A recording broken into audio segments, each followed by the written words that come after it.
Right, we're back live for the third and final prediction show for this weekend tonight. We're sticking with the UFC. We're going for the main event of 313 T-Mobile Arena in Las Vegas. Alex Poatan Pereira defending his light heavyweight championship again. Seems to fight every 3 months, this guy. But most are saying his sternest test yet, especially at 205 against Magomed Ankalaev, who has flattered to deceive. It's probably fair to say, a lot of stalemate. I say stalemate. He's winning the fights via decision, but lack of engagement has perhaps been on show now. Look, Alex Pereira is not going to bring the lack of engagement, so Ankalaev is going to have to be on his game if he wants to come out with the championship on Saturday night, because that left hook's going to be thrown and he's going to have to figure out a way to get out of it. Yes, people are saying Poatan's got the gaping hole in his game. Look, I personally think he's been working with Glover Teixeira for that long now. Surely there's going to be some form of game there. So I'm excited to see, boys. Can Ankalaev, wrestle him as the narrative may be? Is Poatan going to be too good on the feet and too clever and too cute for him? It's a fascinating matchup for me, and one of the UFC main events I've been looking forward to, just to see what Alex Pereira really is about. Liam, do you want to go first? Yeah, look, we just said off camera, it's probably the best card as a whole we've had since the New York card in November, and that's a long time for the UFC to go with such, cards that don't really get us excited, and that's probably why this is the first time this year we've been covering UFC. We're going to be doing the watch along, etc., etc. Look, Ankalaev, I just don't think he's good enough for Pereira. Yes, you can say there's a gaping hole in Pereira's game with wrestling, but that hole's only there if Ankalaev is able to get the opportunities to try and take Pereira down. And if anyone thinks Pereira is just going to stand there and not use that massive reach he has to use his kickboxing skills, then you don't understand how good Pereira is. I think, will we see Pereira taken down? There is a chance we will, but he won't stay there and he'll make the adjustments. He's worked with Glover for too long now. Yes, it's never going to be the base of his game. It's never going to be how we see him win fights with submissions, but he'll have a good enough knowledge. Think about Francis Ngannou. Francis Ngannou was never someone that was good on the ground, but when it came to the Cyril Gane fight for the second time, he was able to negate and use the grappling and floor knowledge he had to negate the fight. And if Pereira has to do that on Saturday night, I think he will. In reality, Ankalaev isn't good enough to keep Pereira off him for 5 rounds. Even if he has success in one, there's still 20 minutes to go, and at some point every round starts on the feet, boys. Exactly. Yeah, I think I said this to, I can't remember if I said it on or off camera, but I've definitely said this to one or both of you, but I don't think Ankalaev's as good as they're making out. Said it to me.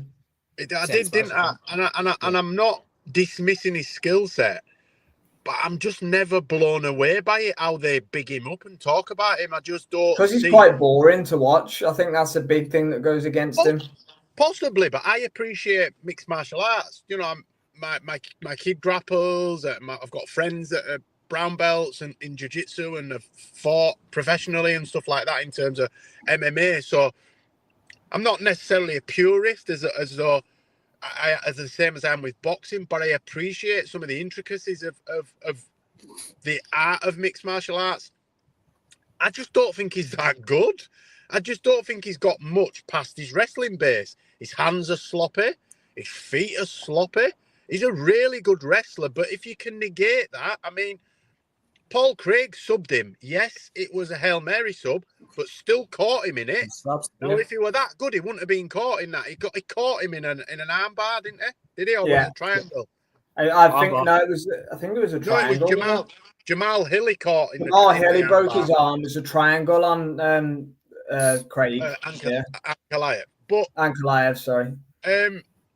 Yeah, he's good, but I'm never I don't want to say impressed, because I'm impressed by a lot of things, but I've never been drawn into this narrative that he's the next one. I get he's from Dagestan.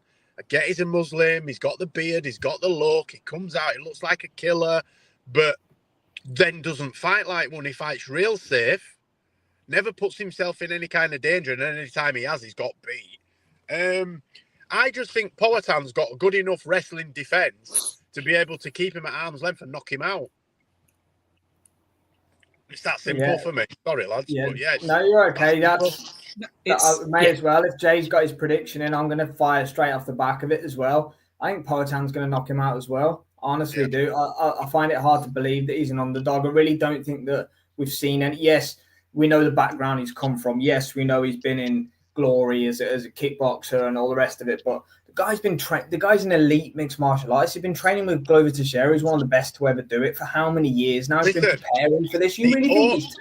The only reason we are not talking about Glover Teixeira in the same vein as Randy Couture, John Jones, Chuck Liddell, Tito Ortiz is because he could not get a visa in his prime.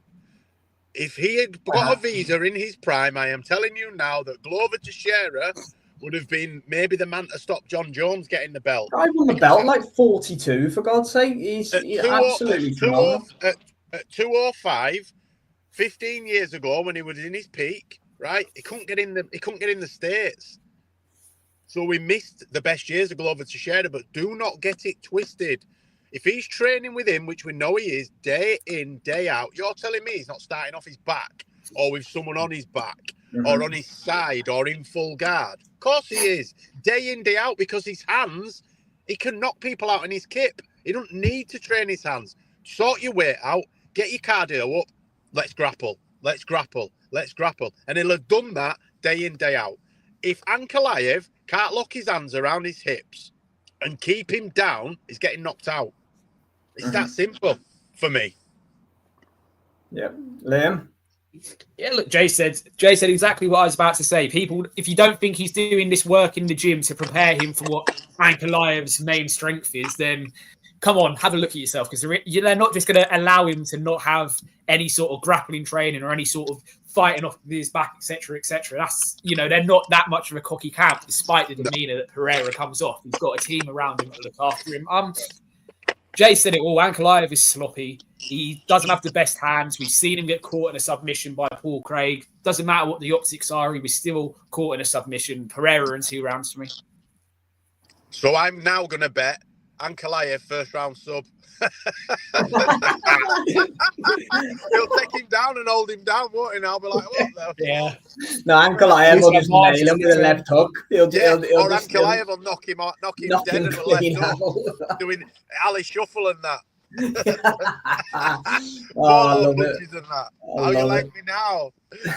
Well, there we have it then. We've all picked Poatan. We'll see what happens. He's the underdog, so Ankalaev's going to go in and take the championship according to the narrative, but we don't believe so. We'll be there and we'll be watching it live on, say, on Saturday nights, the early hours of Sunday morning over here, but it will be Saturday night in Vegas. Jay Liam, been a pleasure. Look forward to watching the fights as always at the weekend, and you'll see us again Friday night for the boxing. Take care, everybody.